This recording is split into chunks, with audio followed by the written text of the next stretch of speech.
ತನುವು ನಿನ್ನದು ಮನವು ನಿನ್ನದು, ತನುವು ನಿನ್ನದು ಮನವು ನಿನ್ನದು, ಎನ್ನ ಜೀವನ ಘನವು ನಿನ್ನದು.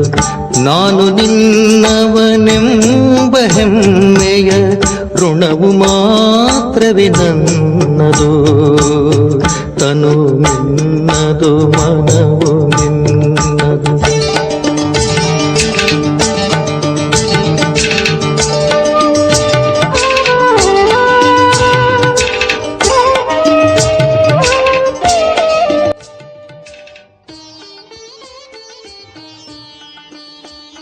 ಓಂ ಶಾಂತಿ. Good morning. ಮುರಳಿ ದಿನಾಂಕ 18/2/26. ಪ್ರಾತಃ ಮುರಳಿ. ಶಿವತಂದೆ ನೆನಪಿದೆಯಾ? ಮುರಳಿಯ ಸಾರ: ಮಧುರ ಮಕ್ಕಳೇ, ನೀವು ಹಳೆಯ ಪ್ರಪಂಚದಿಂದ ಸತ್ತು ಹೊಸ ಪ್ರಪಂಚದಲ್ಲಿ ಹೋಗೋದಕ್ಕಾಗಿ ಈ ವಿಶ್ವವಿದ್ಯಾಲಯಕ್ಕೆ ಬಂದಿದ್ದೀರಿ. ಈಗ ನಿಮ್ಮ ಪ್ರೀತಿಯು ಒಬ್ಬ ಭಗವಂತನೊಂದಿಗೆ ಜೋಡಿಸಲ್ಪಟ್ಟಿದೆ. ಇವತ್ತಿನ ಪ್ರಶ್ನೆಯಾಗಿದೆ: ಯಾವ ವಿಧಿಯಿಂದ ತಂದೆ ನೆನಪು ನಿಮ್ಮನ್ನು ಸಾಹುಕಾರನನ್ನಾಗಿ ಮಾಡಿಬಿಡುತ್ತದೆ? ಬಾಬಾ ಉತ್ತರ ಕೊಡ್ತಾ ಇದ್ದಾರೆ: ತಂದೆಯು ಬಿಂದುವಾಗಿದ್ದಾರೆ. ಬಿಂದುವಾಗಿ ಬಿಂದು ತಂದೆಯನ್ನು ನೆನಪು ಮಾಡಿ, ಆಗ ಸಾಹುಕಾರಾಗಿ ಬಿಡುವಿರಿ. ಹೇಗೆ ಒಂದರ ಜೊತೆ ಬಿಂದುವನ್ನು ಹಾಕಿದಾಗ ಅದು 10 ಆಗುತ್ತದೆ, ಇನ್ನೊಂದು ಬಿಂದುವನ್ನು ಹಾಕಿದಾಗ 100, ಮತ್ತೊಂದು ಹಾಕಿದಾಗ 1000 ಆಗಿಬಿಡುತ್ತದೆ, ಹಾಗೆಯೇ ತಂದೆ ನೆನಪಿನಿಂದ ಬಿಂದುಗಳು ಸೇರುತ್ತಾ ಹೋಗುತ್ತವೆ. ನೀವು ಧನವಂತರಾಗುತ್ತಾ ಹೋಗುತ್ತೀರಿ. ನೆನಪಿನಲ್ಲಿಯೇ ಸತ್ಯ ಸಂಪಾದನೆ ಇದೆ. ಇವತ್ತಿನ ಗೀತೆಯಾಗಿದೆ: ಸಭೆಯಲ್ಲಿ ಜ್ಯೋತಿ ಬೆಳಗಿತು. ಓಂ ಶಾಂತಿ. ಈ ಗೀತೆಯ ಅರ್ಥವು ಎಷ್ಟು ವಿಚಿತ್ರವಾಗಿದೆ. ಪ್ರೀತಿಯು ಏತಕ್ಕಾಗಿ ಏರ್ಪಟ್ಟಿದೆ ಮತ್ತು ಯಾರೊಂದಿಗೆ ಇದೆ? ಭಗವಂತನೊಂದಿಗೆ. ಏಕೆಂದರೆ ಈ ಪ್ರಪಂಚದಿಂದ ಸತ್ತು ಅವರ ಬಳಿ ಹೋಗಬೇಕಾಗಿದೆ. ಈ ರೀತಿ ಎಂದಾದರೂ ಯಾರ ಜೊತೆಯಾದರೂ ಪ್ರೀತಿ ಏರ್ಪಡುತ್ತದೆಯೇ? ನಾವು ಸತ್ತು ಹೋಗುತ್ತೇವೆಂಬ ವಿಚಾರ ಬರುತ್ತಿದೆ. ಆ ವಿಚಾರ ಬಂದರೆ ಮತ್ತೆ ಯಾರಾದರೂ ಪ್ರೀತಿಯನ್ನು ನೀಡುವರೇ? ಗೀತೆಯ ಅರ್ಥವು ಎಷ್ಟು ವಿಚಿತ್ರವಾಗಿದೆ. ಜ್ಯೋತಿಯೊಂದಿಗೆ ಪತಂಗವು ಪ್ರೀತಿಯನ್ನಿಟ್ಟು ಅದನ್ನು ಸುತ್ತಿ ಸುತ್ತಿ ಸುಟ್ಟು ಹೋಗುತ್ತದೆ. ನೀವು ಸಹ ತಂದೆಯ ಪ್ರೀತಿಯಲ್ಲಿ ಶರೀರವನ್ನು ಬಿಡಬೇಕಾಗಿದೆ. ಅರ್ಥಾತ್ ತಂದೆ ನೆನಪು ಮಾಡುತ್ತಾ ಮಾಡುತ್ತಾ ಶರೀರ ಬಿಡಬೇಕಾಗಿದೆ. ಈ ಗಾಯನವು ಕೇವಲ ಒಬ್ಬರಿಗಾಗಿಯೇ ಇದೆ. ಆ ತಂದೆಯು ಬಂದಾಗ ಅವರು ಯಾರೊಂದಿಗೆ ಪ್ರೀತಿ ನೀಡುವರೋ ಅವರು ಈ ಪ್ರಪಂಚದಿಂದ ಸಾಯಬೇಕಾಗುತ್ತದೆ. ಭಗವಂತನೊಂದಿಗೆ ಪ್ರೀತಿಯನ್ನು ನೀಡುವುದರಿಂದ ಸತ್ತು ಎಲ್ಲಿಗೆ ಹೋಗುತ್ತೀರಿ? ಅವಶ್ಯವಾಗಿ ಭಗವಂತನ ಬಳಿಯೇ ಹೋಗುತ್ತೀರಿ. ಮನುಷ್ಯರು ಭಗವಂತನ ಬಳಿ ಹೋಗೋದಕ್ಕಾಗಿ ದಾನ, ಪುಣ್ಯ, ತೀರ್ಥಯಾತ್ರೆಗಳನ್ನು ಮಾಡುತ್ತಾರೆ. ಶರೀರ ಬಿಡುವ ಸಮಯದಲ್ಲಿಯೂ ಮನುಷ್ಯರಿಗೆ ಭಗವಂತನ ನೆನಪು ಮಾಡಿ ಎಂದು ಹೇಳುತ್ತಾರೆ. ಭಗವಂತನು ಎಷ್ಟು ಪ್ರಸಿದ್ಧವಾಗಿದ್ದಾರೆ. ಅವರು ಬರುತ್ತಾರೆಂದರೆ ಇಡೀ ಪ್ರಪಂಚವನ್ನು ಸಮಾಪ್ತಿ ಮಾಡಿಬಿಡುತ್ತಾರೆ. ಆದರೆ ನಿಮಗೆ ತಿಳಿದಿದೆ, ಹಳೆಯ ಪ್ರಪಂಚದಿಂದ ಸತ್ತು ಹೊಸ ಪ್ರಪಂಚದಲ್ಲಿ ಹೋಗೋದಕ್ಕಾಗಿ ಈ ವಿಶ್ವವಿದ್ಯಾಲಯಕ್ಕಾಗಿ ಬರುತ್ತೇವೆ. ಹಳೆಯ ಪ್ರಪಂಚಕ್ಕೆ ಪತಿತ ಪ್ರಪಂಚ ನರಕವೆಂದು ಹೇಳಲಾಗುತ್ತದೆ. ತಂದೆಯು ಹೊಸ ಪ್ರಪಂಚಕ್ಕೆ ಹೋಗುವ ಮಾರ್ಗವನ್ನು ತಿಳಿಸುತ್ತಾರೆ. ಕೇವಲ ನನ್ನನ್ನು ನೆನಪು ಮಾಡಿ ನಾನು ಸ್ವರ್ಗದ ರಚಯಿತನಾಗುತ್ತೇನೆ. ಆ ತಂದೆಯಿಂದ ನಿಮಗೆ ಸಂಪತ್ತು, ಹಣ, ಮನೆ ಎಲ್ಲವೂ ಸಿಗುತ್ತದೆ. ವಾಸ್ತವದಲ್ಲಿ ಹೆಣ್ಣು ಮಕ್ಕಳಿಗೆ ಆಸ್ತಿ ಸಿಗುವುದಿಲ್ಲ. ಅವರನ್ನು ಇನ್ನೊಂದು ಮನೆಗೆ ಕಳುಹಿಸಿ ಬಿಡುತ್ತಾರೆ. ಅಂದರೆ ಅವರು ವಾರಸುದಾರರಾಗಲಿಲ್ಲ. ಆದರೆ ಭಗವಂತನಂತೂ ಎಲ್ಲ ಆತ್ಮಗಳ ತಂದೆ ಆಗಿದ್ದಾರೆ. ಇವರ ಬಳಿ ಎಲ್ಲರೂ ಬರಬೇಕಾಗಿದೆ. ಯಾವುದಾದರೊಂದು ಸಮಯದಲ್ಲಿ ತಂದೆಯು ಖಂಡಿತ ಬರುತ್ತಾರೆ. ಎಲ್ಲರನ್ನೂ ಖಂಡಿತ ಮನೆಗೆ ಕರೆದುಕೊಂಡು ಹೋಗುತ್ತಾರೆ. ಏಕೆಂದರೆ ಹೊಸ ಪ್ರಪಂಚದಲ್ಲಿ ಬಹಳ ಕೆಲವರೇ ಮನುಷ್ಯರಿರುತ್ತಾರೆ. ಹಳೆಯ ಪ್ರಪಂಚದಲ್ಲಿ ಅನೇಕರಿದ್ದಾರೆ. ಹೊಸ ಪ್ರಪಂಚದಲ್ಲಿ ಮನುಷ್ಯರೂ ಕಡಿಮೆ ಮತ್ತು ಸುಖವೂ ಬಹಳಷ್ಟಿರುತ್ತದೆ. ಹಳೆಯ ಪ್ರಪಂಚದಲ್ಲಿ ಬಹಳ ಮನುಷ್ಯರು ಇರುವುದರಿಂದ ದುಃಖವೂ ಬಹಳ ಇದೆ. ಆದ್ದರಿಂದ ಕೂಗುತ್ತಾರೆ, ಹೇ ಪತಿತ ಪಾವನ ಬನ್ನಿ ಎಂದು ಬಾಪೂಜಿಯು ಹೇಳುತ್ತಿದ್ದರು. ಕೇವಲ ಅವರನ್ನು ತಿಳಿದುಕೊಂಡಿರಲಿಲ್ಲ. ಪತಿತ ಪಾವನ ಪರಂಪಿತ ಪರಮಾತ್ಮನಾಗಿದ್ದಾರೆ. ಅವರೇ ವಿಶ್ವದ ಮುಕ್ತಿದಾತನಾಗಿದ್ದಾರೆ ಎಂಬುದನ್ನು ತಿಳಿದುಕೊಂಡಿದ್ದಾರೆ. ರಾಮ ಸೀತೆಯನ್ನು ಇಡೀ ಪ್ರಪಂಚದವರು ನಂಬುವುದಿಲ್ಲ. ಇಡೀ ಪ್ರಪಂಚವು ಪರಂಪಿತ ಪರಮಾತ್ಮನನ್ನು ಮುಕ್ತಿದಾತ ಮಾರ್ಗದರ್ಶಕನೆಂದು ನಂಬುತ್ತಾರೆ. ತಂದೆಯು ದುಃಖದಿಂದ ಮುಕ್ತಗೊಳಿಸುತ್ತಾರೆ. ಒಳ್ಳೆಯದು. ದುಃಖ ಕೊಡುವರು ಯಾರು? ತಂದೆ ಅಂತೂ ದುಃಖವನ್ನು ಕೊಡಲು ಸಾಧ್ಯವಿಲ್ಲ. ಏಕೆಂದರೆ ಅವರು ಪತಿತ ಪಾವನನಾಗಿದ್ದಾರೆ. ಪಾವನ ಪ್ರಪಂಚ ಸುಖಧಾಮದಲ್ಲಿ ಕರೆದುಕೊಂಡು ಹೋಗೋರಾಗಿದ್ದಾರೆ. ನೀವು ಆತ್ಮಿಕ ತಂದೆಯು ಆತ್ಮಿಕ ಮಕ್ಕಳಾಗಿದ್ದೀರಿ. ಎಂತಹ ತಂದೆಯೋ ಅಂತಹ ಮಕ್ಕಳು. ಲೌಕಿಕ ತಂದೆಗೆ ಲೌಕಿಕ ಅರ್ಥಾತ್ ದೈಹಿಕ ಮಕ್ಕಳಿರುತ್ತಾರೆ. ಈಗ ನೀವು ಮಕ್ಕಳು ಇದನ್ನು ತಿಳಿದುಕೊಳ್ಳಬೇಕಾಗಿದೆ. ನಾವು ಆತ್ಮರಾಗಿದ್ದೇವೆ. ಪರಂಪಿತ ಪರಮಾತ್ಮನು ನಮಗೆ ಆಸ್ತಿಯನ್ನು ಕೊಡಲು ಬಂದಿದ್ದಾರೆ. ನಾವು ಅವರ ಮಕ್ಕಳು ಆಗುತ್ತೇವೆಂದ ಮೇಲೆ ಸ್ವರ್ಗದ ಆಸ್ತಿಯು ಖಂಡಿತ ಸಿಗುವುದು. ಅವರು ಸ್ವರ್ಗ ಸ್ಥಾಪನೆ ಮಾಡೋರಾಗಿದ್ದಾರೆ. ನಾವು ವಿದ್ಯಾರ್ಥಿಗಳಾಗಿದ್ದೇವೆ ಎಂಬುದನ್ನು ಮರೆಯಬಾರದು. ಶಿವ ತಂದೆಯು ಮಧುಬಂದಲ್ಲಿ ಮುರಳಿಯನ್ನು ನುಡಿಸುತ್ತಾರೆಂದು ಮಕ್ಕಳ ಬುದ್ಧಿಯಲ್ಲಿರುತ್ತದೆ. ಆ ಕಟ್ಟಿಗೆಯ ಮುರಳಿಯಂತೂ ಇಲ್ಲಿ ಇಲ್ಲ. ಕೃಷ್ಣನು ನೃತ್ಯ ಮಾಡಿದುದು, ಮುರಳಿಯನ್ನು ನುಡಿಸುವುದು ಅದೆಲ್ಲವೂ ಭಕ್ತಿ ಮಾರ್ಗದ್ದಾಗಿದೆ. ಬಾಕಿ ಜ್ಞಾನ ಮಾರ್ಗದ ಮುರಳಿಯನ್ನು ಶಿವ ತಂದೆಯೇ ನುಡಿಸುತ್ತಾರೆ. ನಿಮ್ಮ ಬಳಿ ಒಳ್ಳೊಳ್ಳೆಯ ಗೀತೆಗಳನ್ನು ರಚಿಸುವವರು ಬರುತ್ತಾರೆ. ಗೀತೆಗಳನ್ನು ಬಹುತೇಕವಾಗಿ ಪುರುಷರೇ ರಚಿಸುತ್ತಾರೆ. ನೀವು ಜ್ಞಾನದ ಗೀತೆಗಳನ್ನೇ ಹಾಡಬೇಕು. ಅದರಿಂದ ಶಿವ ತಂದೆ ನೆನಪು ಬರಬೇಕು. ತಂದೆಯು ತಿಳಿಸುತ್ತಾರೆ, ತಂದೆಯಾದ ನನ್ನನ್ನು ನೆನಪು ಮಾಡಿ ಶಿವನಿಗೆ ಬಿಂದುವೆಂದು ಹೇಳುತ್ತಾರೆ. ವ್ಯಾಪಾರಿಗಳು ಬಿಂದುವನ್ನು ಬರೆಯುತ್ತಾರೆ, ಅದಕ್ಕೆ ಶಿವನೆಂದು ಹೇಳುತ್ತಾರೆ. ಒಂದರ ಮುಂದೆ ಬಿಂದುವನ್ನಿಟ್ಟರೆ 10 ಆಗುವುದು, ಇನ್ನೊಂದು ಬಿಂದುವನ್ನಿಟ್ಟರೆ 100 ಆಗುವುದು, ಮತ್ತೊಂದು ಬಿಂದುವನ್ನಿಟ್ಟರೆ 1000 ಆಗಿಬಿಡೋದು. ಅಂದಾಗ ನೀವು ಸಹ ಶಿವನನ್ನು ನೆನಪು ಮಾಡಬೇಕಾಗಿದೆ. ಶಿವನನ್ನು ಎಷ್ಟು ನೆನಪು ಮಾಡುತ್ತೀರೋ ಅಷ್ಟು ಬಿಂದುವಿನ ಮುಂದೆ ಬಿಂದು ಸೇರುತ್ತಾ ಹೋಗುವುದು. ನೀವು ಅರ್ಧ ಕಲ್ಪಕ್ಕಾಗಿ ಸಾಹುಕಾರಾಗಿ ಬಿಡುತ್ತೀರಿ. ಅಲ್ಲಿ ಬಡವರಿರುವುದೇ ಇಲ್ಲ. ಎಲ್ಲರೂ ಸುಖಿಯಾಗಿರುತ್ತಾರೆ. ದುಃಖದ ಹೆಸರಿರುವುದಿಲ್ಲ. ತಂದೆ ನೆನಪಿನಿಂದ ವಿಕರ್ಮಗಳು ವಿನಾಶವಾಗುತ್ತಾ ಹೋಗುತ್ತವೆ. ನೀವು ಬಹಳ ಧನವಂತರಾಗುತ್ತೀರಿ. ಇದಕ್ಕೆ ಸತ್ಯ ತಂದೆಯ ಮೂಲಕ ಸತ್ಯ ಸಂಪಾದನೆ ಎಂದು ಹೇಳಲಾಗುತ್ತದೆ. ಈ ಸಂಪಾದನೆಯ ಜೊತೆ ಬರುತ್ತದೆ. ಮನುಷ್ಯರೆಲ್ಲರೂ ಖಾಲಿ ಕೈಯಲ್ಲಿ ಹೋಗುತ್ತಾರೆ. ನೀವು ಕೈ ತುಂಬಿಕೊಂಡು ಹೋಗಬೇಕಾಗಿದೆ. ತಂದೆಯನ್ನು ನೆನಪು ಮಾಡಬೇಕಾಗಿದೆ. ತಂದೆಯು ತಿಳಿಸಿದ್ದಾರೆ, ಪವಿತ್ರತೆ ಇದ್ದಾಗ ಸುಖ ಶಾಂತಿಯು ಸಿಗುವುದು. ನೀವಾತ್ಮರು ಮೊದಲು ಪವಿತ್ರರಾಗಿದ್ದೀರಿ, ನಂತರ ಅಪವಿತ್ರರಾಗಿದ್ದೀರಿ. ಸನ್ಯಾಸಿಗಳು ಸಹ ಅರ್ಧ ಪವಿತ್ರರೆಂದು ಹೇಳುತ್ತಾರೆ. ನಿಮ್ಮದು ಪೂರ್ಣ ಸನ್ಯಾಸವಾಗಿದೆ. ನೀವು ತಿಳಿದುಕೊಂಡಿದ್ದೀರಿ. ಅವರು ಎಷ್ಟು ಸುಖವನ್ನು ತೆಗೆದುಕೊಳ್ಳುತ್ತಾರೆ. ಸ್ವಲ್ಪ ಸುಖವಿದ್ದರೆ ಇನ್ನುಳಿದದ್ದು ದುಃಖವೇ ಇರುತ್ತದೆ. ಮೊದಲು ಅವರು ತಂದೆಯನ್ನು ಸರ್ವವ್ಯಾಪಿ ಎಂದು ಹೇಳುತ್ತಿರಲಿಲ್ಲ. ಸರ್ವವ್ಯಾಪಿ ಎಂದು ಹೇಳೋದ್ರಿಂದ ಇನ್ನೂ ಬೀಳುತ್ತಲೇ ಹೋಗುತ್ತಾರೆ. ಪ್ರಪಂಚದಲ್ಲಿ ಅನೇಕ ಪ್ರಕಾರದ ಮೇಳಗಳಾಗುತ್ತವೆ. ಏಕೆಂದರೆ ಸಂಪಾದನೆಯಾಗುತ್ತದೆ ಅಲ್ಲವೇ? ಇದು ಸಹ ಅವರ ವ್ಯಾಪಾರವಾಗಿದೆ. ಹೇಳಲಾಗುತ್ತದೆ, ನರನಿಂದ ನಾರಾಯಣನಾಗುವ ವ್ಯಾಪಾರ ಬಿಟ್ಟರೆ ಮತ್ತೆಲ್ಲ ವ್ಯಾಪಾರಗಳು ಧೂಳೇ ಇದೆ. ಈ ವ್ಯಾಪಾರವನ್ನು ಮಾಡುವವರು ಕೆಲವರೇ ವಿರಳ. ತಂದೆಯ ಮಕ್ಕಳಾಗಿ ಎಲ್ಲವನ್ನೂ ದೇಹ ಸಹಿತ ತಂದೆಗೆ ಕೊಡಬೇಕಾಗಿದೆ. ಏಕೆಂದರೆ ಹೊಸ ಶರೀರ ಬೇಕೆಂದು ಬಯಸುತ್ತೀರಿ. ತಂದೆಯು ತಿಳಿಸುತ್ತಾರೆ, ನೀವು ಕೃಷ್ಣಪುರಿಯಲ್ಲಿ ಹೋಗಬಲ್ಲಿರಿ. ಆದರೆ ಆತ್ಮವು ತಮೋ ಪ್ರಧಾನದಿಂದ ಸತೋ ಪ್ರಧಾನವಾದಾಗ ಕೃಷ್ಣಪುರಿಯಲ್ಲಿ ನಮ್ಮನ್ನು ಪಾವನ ಮಾಡಿ ಎಂದು ಹೇಳುವುದಿಲ್ಲ. ಇಲ್ಲಿ ಎಲ್ಲಾ ಮನುಷ್ಯ ಮಾತ್ರರು ಕರೆಯುತ್ತಾರೆ, ಹೇ ಮುಕ್ತಿದಾತ, ಬನ್ನಿ ಈ ಪಾಪಾತ್ಮರ ಪ್ರಪಂಚದಿಂದ ನಮ್ಮನ್ನು ಮುಕ್ತ ಮಾಡಿ. ನೀವೀಗ ತಿಳಿದುಕೊಂಡಿದ್ದೀರಿ, ತಂದೆಯು ನಿಮ್ಮನ್ನು ತನ್ನ ಜೊತೆ ಕರೆದುಕೊಂಡು ಹೋಗಲು ಬಂದಿದ್ದಾರೆ. ಅಲ್ಲಿ ಹೋಗೋದಂತೂ ಒಳ್ಳೆಯದಲ್ಲವೇ? ಮನುಷ್ಯರು ಶಾಂತಿಯನ್ನು ಬಯಸುತ್ತಾರೆ. ಅಂದಾಗ ಶಾಂತಿ ಎಂದು ಯಾವುದಕ್ಕೆ ಹೇಳುತ್ತಾರೆ? ಕರ್ಮ ಮಾಡದೇ ಯಾರೂ ಇರಲು ಸಾಧ್ಯವಿಲ್ಲ. ಶಾಂತಿಯು ಶಾಂತಿಧಾಮದಲ್ಲಿ ಇರುತ್ತದೆ. ಆದರೂ ಮತ್ತೆ ಶರೀರವನ್ನು ತೆಗೆದುಕೊಂಡು ಕರ್ಮವನ್ನು ಮಾಡಲೇಬೇಕಾಗಿದೆ.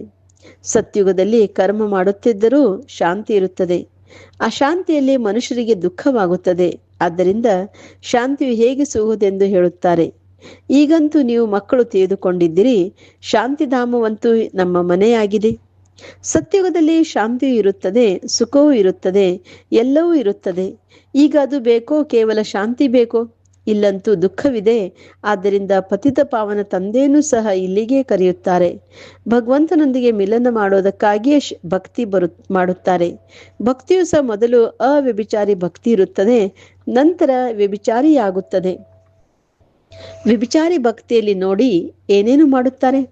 ಏಣಿ ಚಿತ್ರದಲ್ಲಿ ಎಷ್ಟು ಚೆನ್ನಾಗಿ ತೋರಿಸುತ್ತಾರೆ. ಅದರ ಮೊಟ್ಟ ಮೊದಲು ಸಿದ್ಧ ಮಾಡಬೇಕು, ಭಗವಂತ ಯಾರು, ಶ್ರೀಕೃಷ್ಣನನ್ನು ಈ ರೀತಿ ಮಾಡಿಸಿದವರು ಯಾರು, ಮೊದಲ ಜನ್ಮದಲ್ಲಿ ಇವರು ಯಾರಾಗಿದ್ದರು ತಿಳಿಸಲು ಬಹಳ ಯುಕ್ತಿ ಬೇಕು. ಯಾರು ಚೆನ್ನಾಗಿ ಸರ್ವಿಸ್ ಮಾಡುವರೋ ಅವರ ಹೃದಯವೂ ಸಹ ಸಾಕ್ಷಿ ಕೊಡುತ್ತದೆ. ವಿಶ್ವವಿದ್ಯಾಲಯದಲ್ಲಿ ಯಾರು ಚೆನ್ನಾಗಿ ಓದುವರೋ ಅವರು ತೀಕ್ಷ್ಣವಾಗಿ ಮುಂದೆ ಹೋಗುತ್ತಾರೆ. ನಂಬರ್ ವಾರಂತೂ ಇದ್ದೇ ಇರುತ್ತಾರೆ. ಕೆಲವರು ಮಂದಬುದ್ಧಿಯವರು ಇರುತ್ತಾರೆ. ಶಿವ ತಂದೆಗೆ ಆತ್ಮ ಹೇಳುತ್ತದೆ, ನನ್ನ ಬುದ್ಧಿ ಬೀಗವನ್ನು ತೆರೆಯಿರಿ. ಅದಕ್ಕೆ ತಂದೆಯು ಹೇಳುತ್ತಾರೆ, ಬುದ್ಧಿ ಬೀಗವನ್ನು ತೆರೆಯುವುದಕ್ಕಾಗಿಯೇ ಬಂದಿದ್ದೇನೆ, ಆದರೆ ನಿಮ್ಮ ಕರ್ಮವು ಹೀಗಿದೆ. ಈಗ ತಂದೆಯು ಅವರನ್ನು ಏನು ಮಾಡುವರು? ನಾವು ಕಡಿಮೆ ಓದುತ್ತೇವೆಂದು ಶಿಕ್ಷಕರಿಗೆ ಹೇಳುತ್ತಾರೆ. ಅಂದಾಗ ಶಿಕ್ಷಕರು ಏನು ಮಾಡುವರು? ಶಿಕ್ಷಕರು ಕೃಪೆಯನ್ನಂತೂ ಮಾಡುವುದಿಲ್ಲ. ಭಲೆ ಅಧಿಕ ಸಮಯವನ್ನು ಕೊಡುತ್ತಾರೆ, ಅದನ್ನಂತೂ ನಿಮಗೆ ನಿರಾಕರಿಸೋದಿಲ್ಲ. ಪ್ರದರ್ಶನಿಯು ತೆರೆದಿರುತ್ತದೆ, ಕುಳಿತು ಅಭ್ಯಾಸ ಮಾಡಿ. ಭಕ್ತಿ ಮಾರ್ಗದಲ್ಲಿ ಮಾಲೆಯನ್ನು ಜಪಿಸಿ ಎಂದು ಕೆಲವರು ಹೇಳುತ್ತಾರೆ. ಈ ಮಂತ್ರವನ್ನು ನೆನಪು ಮಾಡಿಕೊಳ್ಳಿ ಎಂದು ಕೆಲವರು ಹೇಳುತ್ತಾರೆ. ಇಲ್ಲಂತೂ ತಂದೆಯು ತಮ್ಮ ಪರಿಚಯವನ್ನು ಕೊಡುತ್ತಾರೆ. ತಂದೆಯನ್ನು ನೆನಪು ಮಾಡಬೇಕಾಗಿದೆ, ಅವರಿಂದ ಆಸ್ತಿಯು ಸಿಗುತ್ತದೆ.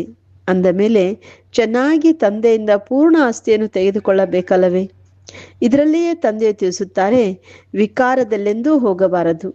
ವಿಕಾರದ ರುಚಿಯು ಸ್ವಲ್ಪ ಕುಳಿತುಕೊಂಡರೂ ಸಹ ಮತ್ತೆ ವೃದ್ಧಿಯಾಗಿ ಬಿಡುತ್ತದೆ. ಹೇಗೆ ಸಿಗರೇಟ್ ಇತ್ಯಾದಿಗಳ ರುಚಿ ಒಂದು ಸಲ ನೋಡಿದರೂ ಸಹ ಸಂಗದ ರಂಗು ಕೂಡಲೇ ಅಂಟಿ ಬಿಡುತ್ತದೆ, ಮತ್ತೆ ಆ ಚಟವನ್ನು ಬಿಡೋದೇ ಕಷ್ಟವಾಗಿ ಬಿಡುತ್ತದೆ. ಎಷ್ಟೊಂದು ನೆಪ ಹೇಳುತ್ತಾರೆ. ಆದ್ದರಿಂದ ಯಾವುದೇ ಹವ್ಯಾಸವಾಗಬಾರದು, ಚೀಚಿ ಹವ್ಯಾಸಗಳನ್ನು ಕಳೆಯಬಾರದು. ತಂದೆಯು ತಿಳಿಸುತ್ತಾರೆ, ಜೀವಿಸಿದಂತೆಯೇ ಶರೀರದ ಪರಿವೆಯನ್ನು ಬಿಟ್ಟು ನನ್ನನ್ನು ನೆನಪು ಮಾಡಿ. ದೇವತೆಗಳಿಗೆ ಯಾವಾಗಲೂ ಪವಿತ್ರ ಭೋಜನವನ್ನೇ ನೈವೇದ್ಯವನ್ನಿಡಲಾಗುತ್ತದೆ. ಅಂದಾಗ ನೀವು ಸಹ ಪವಿತ್ರ ಭೋಜನವನ್ನು ಸ್ವೀಕರಿಸಿ. ಇತ್ತೀಚೆಗಂತೂ ಅಪ್ಪಟವಾದ ತುಪ್ಪವು ಸಿಗುವುದೇ ಇಲ್ಲ. ಎಣ್ಣೆಯನ್ನು ತಿನ್ನುತ್ತಾರೆ. ಸತ್ಯುಗದಲ್ಲಿ ಎಣ್ಣೆ ಇತ್ಯಾದಿಗಳಿರೋದಿಲ್ಲ. ಇಲ್ಲಂತೂ ಡೈರಿಯಲ್ಲಿ ನೋಡಿ ಎಷ್ಟು ಶುದ್ಧವಾದ ತುಪ್ಪವನ್ನು ಇಡುತ್ತಾರೆ. ಕಲಬೆರಕೆ ತುಪ್ಪವನ್ನು ಇಟ್ಟಿದ್ದಾರೆ. ಎರಡರ ಮೇಲೂ ಶುದ್ಧ ತುಪ್ಪವೆಂದು ಬರೆದಿದ್ದಾರೆ. ಬೆಲೆಯಲ್ಲಿ ಅಂತರವಾಗಿ ಬಿಡುತ್ತದೆ. ಈಗ ನೀವು ಮಕ್ಕಳು ಅರಳಿರುವ ಹೂವಿನ ತರಹ ಹರ್ಷಿತರಾಗಿರಬೇಕು. ಸ್ವರ್ಗದಲ್ಲಂತೂ ಸ್ವಾಭಾವಿಕ ಸೌಂದರ್ಯವಿರುತ್ತದೆ. ಅಲ್ಲಿ ಪ್ರಕೃತಿಯೂ ಸತೋಪ್ರಧಾನವಾಗಿರುತ್ತದೆ. ಲಕ್ಷ್ಮೀನಾರಾಯಣಂತ ಸ್ವಾಭಾವಿಕ ಸೌಂದರ್ಯವಂತರನ್ನಾಗಿ ಇಲ್ಲಿ ಯಾರೂ ಮಾಡಲು ಸಾಧ್ಯವಿಲ್ಲ. ಅವರನ್ನು ಈ ಕಣ್ಣುಗಳಿಂದ ಯಾರಾದರೂ ನೋಡಲು ಸಾಧ್ಯವೇ? ಸಾಕ್ಷಾತ್ಕಾರವಾಗುತ್ತದೆ. ಆದರೆ ಸಾಕ್ಷಾತ್ಕಾರವಾದ ಮಾತ್ರಕ್ಕೆ ಯಾರೂ ಅದೇ ಮಾದರಿಯಲ್ಲಿ ರಚಿಸಲು ಸಾಧ್ಯವಿಲ್ಲ. ಯಾರಾದರೂ ಕಲಾಕಾರನಿಗೆ ಸಾಕ್ಷಾತ್ಕಾರವಾಗುತ್ತಾ ಹೋದರೆ ಆ ಸಮಯದಲ್ಲಿ ಕುಳಿತು ಬರೆಯಬಹುದು. ಆದರೆ ಪರಿಶ್ರಮವಿದೆ. ಈಗ ನಾವು ಮಕ್ಕಳಿಗೆ ಬಹಳ ನಶೆ ಇರಬೇಕು. ಈಗ ನಮ್ಮನ್ನು ಕರೆದುಕೊಂಡು ಹೋಗಲು ಬಂದಿದ್ದಾರೆ. ತಂದೆಯಿಂದ ನಮಗೆ ಸ್ವರ್ಗದ ಆಸ್ತಿಯು ಸಿಗಬೇಕಾಗಿದೆ. ಈಗ ನಮ್ಮ 84 ಜನ್ಮಗಳು ಪೂರ್ಣವಾಯಿತು. ಇಂತಿಂಥ ವಿಚಾರಗಳು ಬುದ್ಧಿಯಲ್ಲಿದ್ದಾಗ ಖುಷಿ ಇರೋದು. ಸ್ವಲ್ಪವೂ ವಿಕಾರದ ವಿಚಾರವೇ ಬರಬಾರದು. ತಂದೆ ತಿಳಿಸುತ್ತಾರೆ, ಕಾಮ್ ಮಹಾಶತ್ರುವಾಗಿದೆ. ದ್ರೌಪದಿಯೂ ಸಹ ಇದಕ್ಕಾಗಿಯೇ ಕರೆದಳಲ್ಲವೇ? ಅವಳಿಗೆ ಯಾವುದೇ 5 ಮಂದಿ ಪತಿಯರಿರಲಿಲ್ಲ. ದ್ರೌಪದಿಯಂತೂ ಕರೆಯುತ್ತಿದ್ದಳು, ನನ್ನನ್ನು ಈ ದುಶ್ವಾಸನು ವಿವಸ್ತ್ರ ಮಾಡುತ್ತಾನೆ, ಇದರಿಂದ ರಕ್ಷಿಸು ಎಂದು. ಅಂದ ಮೇಲೆ ಮತ್ತೆ 5 ಮಂದಿ ಪತಿ ಇರಲು ಹೇಗೆ ಸಾಧ್ಯ? ಇಂತಹ ಮಾತಿರಲು ಸಾಧ್ಯವಿಲ್ಲ. ಮತ್ತೆ ಮತ್ತೆ ನೀವು ಮಕ್ಕಳಿಗೆ ಹೊಸ ಹೊಸ ವಿಚಾರಗಳನ್ನು ಸಿಗುತ್ತಿರುತ್ತವೆ. ಅಂದ ಮೇಲೆ ತಿದ್ದುಪಡಿ ಮಾಡುತ್ತಿರಬೇಕು. ಯಾವುದಾದ್ರೂ ಒಂದು ಬದಲಾವಣೆ ಮಾಡಿ ಶಬ್ದಗಳನ್ನು ಹಾಕಬೇಕು. ಇನ್ನು ಸ್ವಲ್ಪ ಸಮಯದಲ್ಲೇ ಈ ಭಾರತವನ್ನು ಸ್ವರ್ಗವನ್ನಾಗಿ ಮಾಡುತ್ತೇವೆ ಎಂದು ನೀವು ಬರೆಯುತ್ತೀರಿ, ಚಾಲೆಂಜ್ ಮಾಡುತ್ತೀರಿ.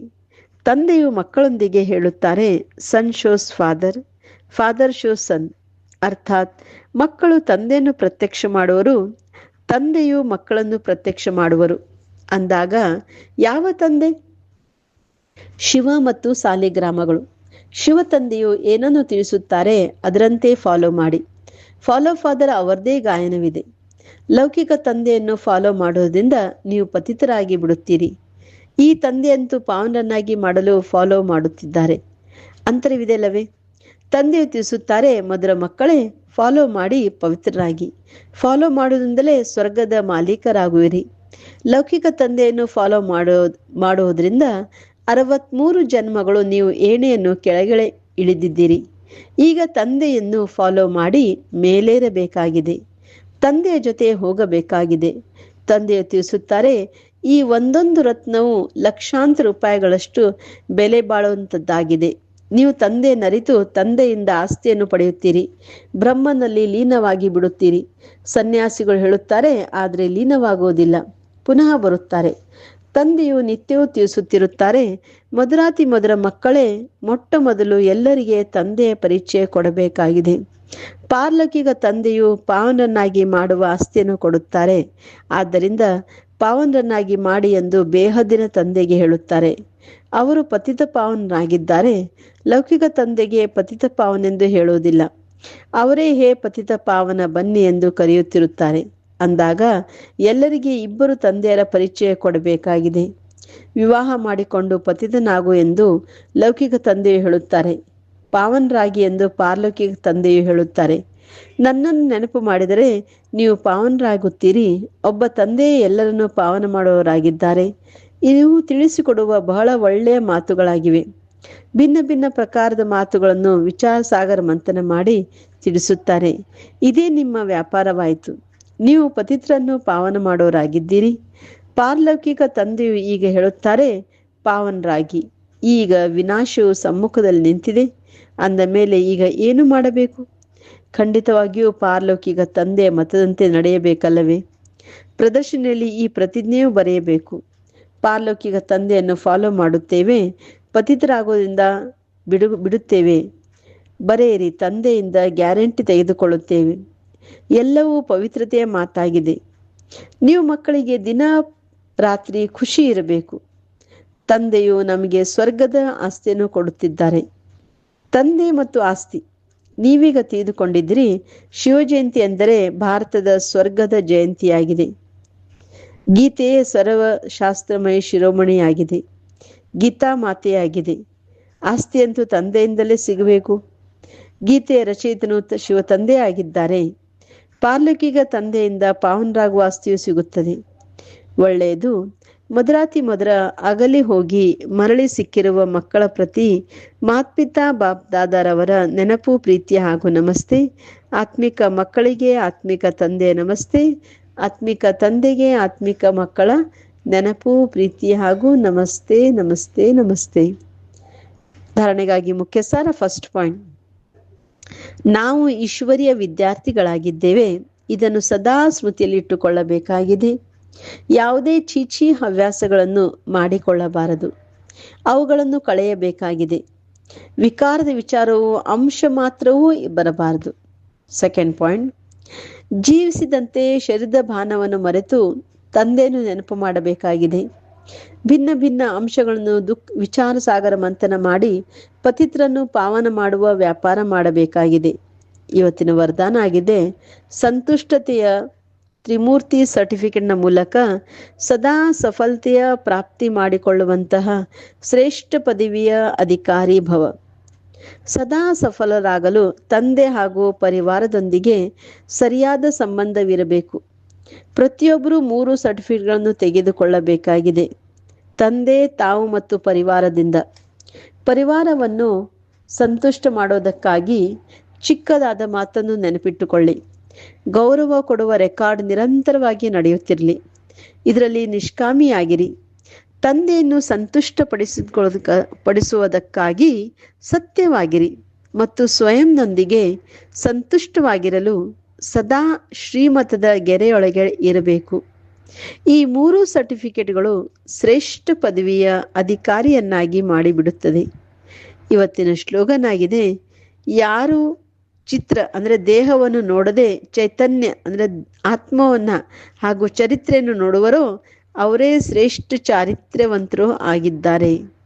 ಇವತ್ತಿನ ಅವ್ಯಕ್ತ ಸೂಚನೆ, ಏಕತೆ ಮತ್ತು ವಿಶ್ವಾಸದ ಗುಣಲಕ್ಷಣಗಳ ಮೂಲಕ ಸಫಲತಾ ಸಂಪನ್ನರಾಗಿರಿ. ಹೇಗೆ ಸರ್ವ ಆತ್ಮಗಳಿಗೆ ಜ್ಞಾನದ ಬೆಳಕನ್ನು ಕೊಡೋದಕ್ಕೆ ಸದಾ ಶುಭ ಭಾವನಾ ಅಥವಾ ಕಲ್ಯಾಣದ ಭಾವನಾ ಇಟ್ಟುಕೊಳ್ಳುತ್ತೇರೋ, ಹಾಗೆ ತಮ್ಮ ಈ ದೈವಿ ಸಂಘಟನೆಯನ್ನು ಏಕರಸ ಸ್ಥಿತಿಯಲ್ಲಿ ಸ್ಥಿತರಾಗಿ ಸಂಘಟನೆಯ ಶಕ್ತಿಯನ್ನು ಹೆಚ್ಚಿಸಿಕೊಳ್ಳುವ ಪ್ರಯತ್ನ ಮಾಡಿ. ಆಗ ನಿಮ್ಮ ಈ ದೈವಿ ಸಂಘಟನೆಯ ಮೂರ್ತಿಯಲ್ಲಿ ಏಕತೆ ಮತ್ತು ಏಕರಸ ಸ್ಥಿತಿಯ ಪ್ರತ್ಯಕ್ಷ ರೂಪದಲ್ಲಿ ಸಾಕ್ಷಾತ್ಕಾರವಾಗುತ್ತದೆ. Okay. Om Shanti. Have a nice day. Take care.